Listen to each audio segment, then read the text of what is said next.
कांग्रेस आए दिन बीजेपी को टारगेट करती रहती है। बीजेपी पे यह आरोप लगाती है कि बीजेपी ने वो भ्रष्टाचार कर दिया है, बीजेपी ने वो देश को बेच दिया है, बीजेपी की वजह से देश है वो बर्बाद हो चुका है, बीजेपी ने ये घोटाला कर दिया, बीजेपी ने वो घोटाला कर दिया।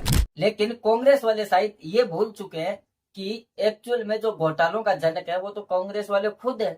ये चीज है वो कांग्रेस वाले चमचों को कौन समझाए कि घोटालों के जनक है वो आप खुद हो। अगर विश्वास नहीं होता है तो वीडियो को पूरा देखिए, आपको वो डिटेल के साथ बताएंगे।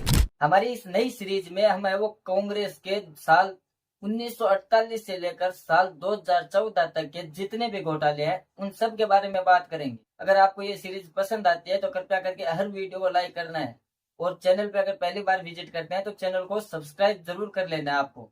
तो चलिए शुरू करते हैं। आजाद भारत का पहला घोटाला साल 1948 में हो चुका था, जब सदियों की दास्तां के बाद गुलामी की बेड़ियों को तोड़कर भारत आजाद हुआ।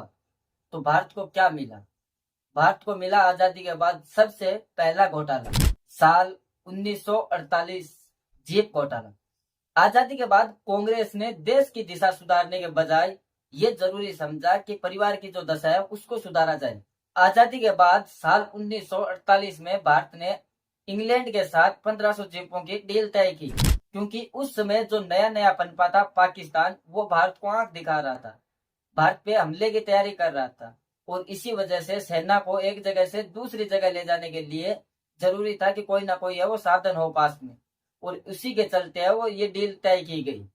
ऑर्डर तो 1500 जीपों का दिया गया था, लेकिन जब भारत में पहुंची तो जीपें पहुंची 155, और वो जीपें ऐसी कंडीशन में थी कि मद्रास बंदरगाह से लेकर गैराज तक भी है वो जीपें सही से जा नहीं सकती थी। इतनी घटिया हालत, इतनी घटिया क्वालिटी की वो जीपें थी। कांग्रेस वाले चमचे हैं वो इस मुद्दे पे बात नहीं करते, क्योंकि उनको राजमाता की तरफ से इतना बोला गया है कि जो मैं बोलूं वो बोल देना है, उससे ज्यादा कुछ भी है वो मेरे खिलाफ या मेरी पार्टी से रिलेटेड बोलना नहीं है। जो ये घोटाला था 1948 में जीप घोटाला, इसका मुख्य आरोपी था कृष्ण मेनन। और आप इसको ये समझ लीजिए कि उस जमाने में पंडित जवाहरलाल नेहरू का ये राइट हैंड हुआ करता था, और इसी घोटाले के चलते 1977 में इंदिरा गांधी को है वो जेल जाना पड़ा था। अब जो राजमाता के चमचे है वो इस बात से तो नकार नहीं सकते हैं कि ये घोटाला हुआ ही नहीं था, क्योंकि एक बार है वो राजमाता की जो सासू जी है वो जेल जा चुके हैं इसी घोटाले के चलते। तो चमचों, एक बात है वो समझ लो कि घोटाले तो बहुत हुए हैं और घोटालों के जनक है वो कांग्रेस ही थी, बीजेपी नहीं थी।